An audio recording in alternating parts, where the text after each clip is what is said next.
پاکستان، اس کے فوجی ادارے اور خانہ جنگیاں، بڑی مشہور و معروف کتاب، اور دوسری کتاب ہے پاکستان میں بدعنوانی کی حکمرانی، یہ مجاہد حسین صاحب کی کتاب ہے۔ دونوں جو ہیں وہ قابل قدر محقق ہیں، اور ان کی کتابوں سے حوالے میں آپ کے سامنے رکھنے جا رہا ہوں۔ سب سے پہلے بے نیام تلواریں سے حوالہ میں آپ کے سامنے رکھ رہا ہوں، جس میں آپ کے سامنے ایسے انکشافات آئیں گے کہ آپ یقینی طور پر جو ہے وہ ایک اس قسم کے جو ہے وہ انکشافات ہیں کہ آپ کے ہوش اڑ جائیں گے۔ یہ معاملہ ہے جناب آرمی چیف جنرل آصف نواز جنجوعہ کے حوالے سے، جو کہ نواز شریف کے پہلے دور حکومت کے اندر پاکستان کے آرمی چیف تھے، اور نواز شریف اس وقت جب وزیر اعظم تھے، 90 کی دہائی کے آغاز کی میں بات کر رہا ہوں، اس ماحول کے متعلق اس وقت کیا ہوا، اختلافات کیسے ہوئے نواز شریف کے جنرل آصف نواز سے، یہ تفصیلات آپ کے سامنے رکھ رہا ہوں۔ اس کتاب کے رائٹر لکھتے ہیں کہ ایک بار شریف خاندان کے سربراہ یعنی ان کے والد، جن کو ابا جی کہا جاتا ہے،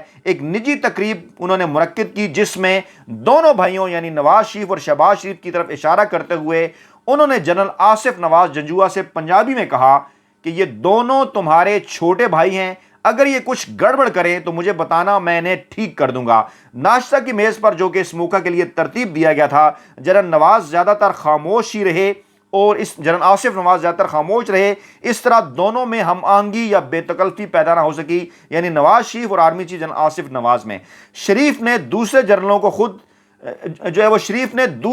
کو خوش کرنا شروع کر دیا، اور پتہ یہ چلا کہ لاہور کے کور کمانڈر کے بھائی کو انہوں نے ایک صنعتی فیکٹری لگانے کا اجازت نامہ دے دیا، اور اس کی وجہ سے ان کور کمانڈر صاحب کو اچھی خاصی جھاڑ پڑی اپنی سینئر قیادت کی جانب سے، یعنی کور کمانڈر کے بھائی کو ایک فیکٹری لگانے کا اجازت نامہ دے دیا غیر قانونی طور پر۔ آگے چل کر یہ اطلاع بھی ملی کہ وزیر اعظم نواز شریف نے کئی جنرلوں کو، آرمی چیف کے کئی جنرلز کو BMW گاڑیاں تحفے میں پیش کی۔ ایک بار شہباز شریف آرمی چیف جنرل آصف نواز کے پاس آئے اور انہیں BMW گاڑی کی چابیاں پیش کرتے وقت کہنے لگے کہ یہ ابا جی نے آپ کو تحفہ بھیجا ہے۔ جنرل آصف نواز نے شکریہ کے ساتھ یہ تحفہ قبول کرنے سے انکار کر دیا۔ پھر ایک بار وزیر اعظم نواز شریف نے خود ایک BMW کی گاڑی کی چابی جنرل آصف نواز کو پیش کی، جو جنرل آصف نواز نے یہ کہتے ہوئے واپس کر دی کہ شکریہ سر، میں اسی میں خوش ہوں جو میرے پاس ہے۔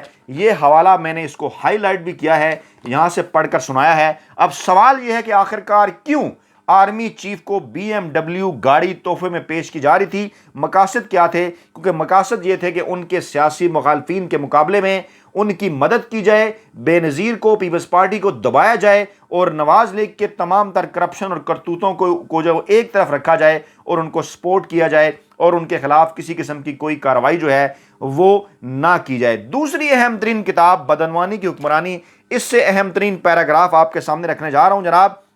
اور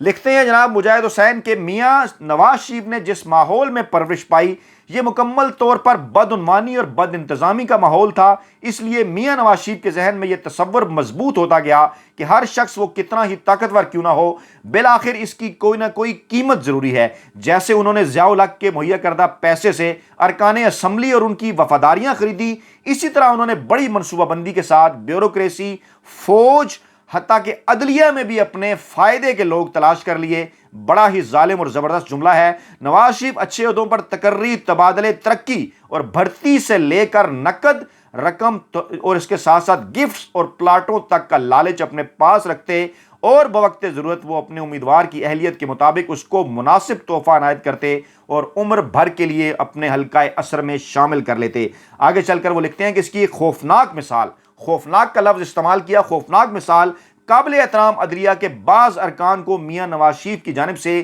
قیمتی پلاٹوں کی الاٹمنٹ تھی۔ میاں نواز شریف نے سپریم کورٹ کے چیف جسٹس نسیم حسن شاہ کو کراچی کے علاقے گلستان جوہر میں 600 گز کا پلاٹ الاٹ کیا۔ نسیم حسن شاہ نے فوری طور پر اس پلاٹ کو فروخت کر دیا، لیکن یہ تحفہ پوشیدہ نہ رہ سکا اور ذرائع ابلاغ کے سامنے نسیم شاہ لاجواب ہو گئے۔ جب میاں نواز شریف کی حکومت سپریم کورٹ کی طرف سے بحال کی گئی تو بڑی آسانی کے ساتھ اپوزیشن لیڈر بے نظیر بھٹو نے عدلیہ کے اس فیصلے کو چمک کا صلہ قرار دیا، اور آگے چل کر بھی چیف جسٹس نسیم حسن شاہ کیا ان کی جانب سے نواز شریف کو اور نواز لیگ کو فائدے پہنچے وہ ایک پوری تاریخ ہے۔ اور آگے چل کر کتاب میں لکھتے ہیں کہ پلاٹوں کی تقسیم کے دوران میاں نواز شریف نے اپنا سب سے پہلا ہدف لاہور ہائی کورٹ کے جج صاحبان کو بنایا۔ اور میں نہیں یہ سوال کرتا، آپ سوال کر لیجئے کہ آج کے دن تک لاہور ہائی کورٹ سے کیوں بڑے ریلیف مل رہے ہیں شریف برادران کو۔ آگے چل کر انہوں نے وہ لکھتے ہیں کہ لاہور ہائی کورٹ کے 10 قابل احترام ججوں میں LDA کے پلاٹ بانٹ دیے گئے۔ نواز شریف سے پلاٹ حاصل کرنے والے میں جو فاضل جج صاحبان شامل تھے ان کے نام کچھ یوں ہیں: جسٹس محبوب احمد، جسٹس خضر حیات، جسٹس اعجاز ناصر، جسٹس چودھری فضل کریم، جسٹس راجہ افراسیاب خان، جسٹس راشد عزیز، جسٹس خالد پال خواجہ، جسٹس امیر ملک، جسٹس احسان الحق چودھری اور جسٹس محمد اسلم۔ اور اس کے بعد نواز شریف نے LDA کے پلاٹوں کی باقاعدہ لوٹ سیل لگا دی اور خصوصی طور پر ایسا اپنا کوٹا مقرر کر دیا۔ نواز شریف جس سے خوش ہوتے اسے پلاٹ وہ الاٹ کر دیتے۔ بیوروکریسی پہلے ہی میاں نواز شریف کے چرنوں میں بیٹھی تھی، اب عدلیہ بھی ان کا نمک کھانے لگی، اور آگے ایک پوری لمبی چوڑی تاریخ ہے۔ اور اب جناب صحافیوں کے حوالے سے کچھ اہم ترین چیزیں میں آپ کے سامنے رکھنے جا رہا ہوں کہ کس طرح سے نواز شریف نے جو ہے وہ صحافیوں کو اکوموڈیٹ کیا۔ اور 85 میں جب میاں نواز شریف پنجاب کی سیاست میں ابھرنے لگے اور فوجی حکمران ضیاء الحق کے ساتھ ان کا تعلق رنگ لانے لگا تو میاں نواز شریف نے اپنے حواریوں کو مضبوط کرنا شروع کر دیا۔ اور میاں نواز شریف جنہوں نے فوجی حکمرانوں کے ذریعے اقتدار کی راہ پر چلنا شروع کیا تھا، پنجاب میں اپنے حواری پیدا کرنے کے لیے مختلف شعبے میں حمایتی افراد پر نوازشات کی بارش کر دی تاکہ وہ بے نظیر اور پیپلز پارٹی کے خلاف ان کی مدد کریں۔ اس سلسلے میں پہلی کڑی لاہور کے پریس کے ساتھ تعلقات بڑھانا اور ان تعلقات کو اپنے حق میں استعمال کرنے کا خیال تھا۔ پیپلز پارٹی ایسا کوئی تجربہ نہیں کر سکی تھی، لیکن انہوں نے یہ تجربہ کیا، اور اس فہرست سے اندازہ لگایا جا سکتا ہے کہ نواز شریف نے کیسے کیسے شروعات کی۔ آگے لاکھوں روپے کے چیک انہوں نے تقسیم کیے ہیں، ہزاروں بھی ہیں، لاکھوں بھی ہیں، اور کس طرح سے سوابدیدی فنڈ میں رقم کے ساتھ جو ہے وہ کچھ آپ کے سامنے نام رکھتا ہوں۔ صدر فیڈرل یونین آف جرنلسٹ، یہ 1986 کا چیک ہے، پھر 86، 87، 88 اسی عرصے کے اندر مصباح الحق چیف رپورٹر PPI، اطہر مسعود روزنامہ جنگ، صدر گجرات پریس کلب، فضل الرحمان نعیم صحافی، منظور احمد ایڈیٹر ہفت روزہ مدینہ، AR گیلانی صحافی جنگ، Shahid Feroz Puri, Javed Nazir reporter the Nation, Tariq Warsi editor Nawa-i Waqt, Saadat Fayyaz reporter مشرق، ضیاء الاسلام چیف ایڈیٹر مشرق، شجاع الرحمان ایڈیٹر ہلال احمر، افتخار احمد رپورٹر جنگ، یعنی جنگ گروپ کے اوپر خاصی نگارشات اس وقت سے سی، مرزا نعیم اختر جرنلسٹ بھاولپور،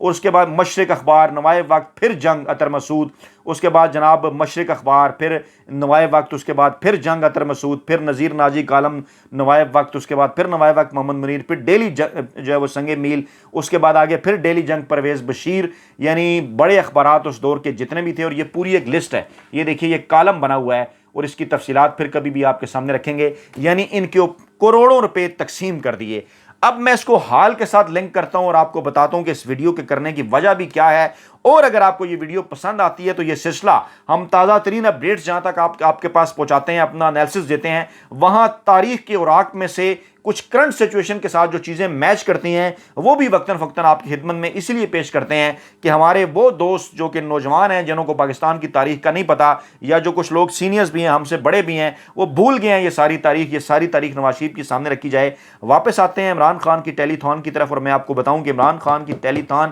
نہ دکھانے کے حوالے سے آج نہ صرف اسلام آباد بلکہ راولپنڈی سے بھی کالز آئیں، اور وہ میڈیا جو کہ عمران خان کو کہتا تھا کہ عمران خان سیاست کر رہے ہیں، سیلاب زدگان کے حوالے سے کام کرنا چاہیے، وہ میڈیا اب کہاں ہے جب مریم نواز جو ہیں وہ چشتیاں کے اندر جلسے کر رہی ہیں، اور عمران خان جو ہیں وہ ٹیلی تھان کر رہے ہیں سیلاب متاثرین کے لیے۔ پہلی ٹیلی تھان کے اندر بھی انہوں نے 5 ارب روپے سے زائد جمع کیے، آج بھی یہ اطلاعات ہیں کہ 5 ارب روپے سے انہوں نے زائد جمع کیے۔ اوورسیز پاکستانی اور پورے پاکستان سے لوگ ان کی آواز کے اوپر لبیک کہہ کر پاکستان کے اوپر لاکھوں کروڑوں روپے سیلاب زدگان کی مدد کرنے کے لیے تیار ہیں۔ لیکن کیا یہ اچھا ہوتا کہ یہ میڈیا کے تمام ٹی وی چینلز اگر یہ ٹیلی تھان دکھاتے تو یقینی طور پر جو ہے وہ اور بہت بڑی تعداد میں لوگ آتے پورے ملک کے، اور وہ بھی جو کہ عمران خان کا بیک گراؤنڈ جانتے ہیں، دیانت کا اور امانت کا، اور عمران خان کس طرح پیسے کا استعمال شوکت خانم نمل اور دیگر اداروں میں کرتے رہے، عمران خان پر ٹرسٹ ہے، یقینی طور پر اس رقم میں اضافہ ہو سکتا تھا جس کا فائدہ سیلاب زدگان کو پہنچنا تھا۔ لیکن صرف اور صرف عمران خان کے بکس میں یہ لوگ اتنا گر چکے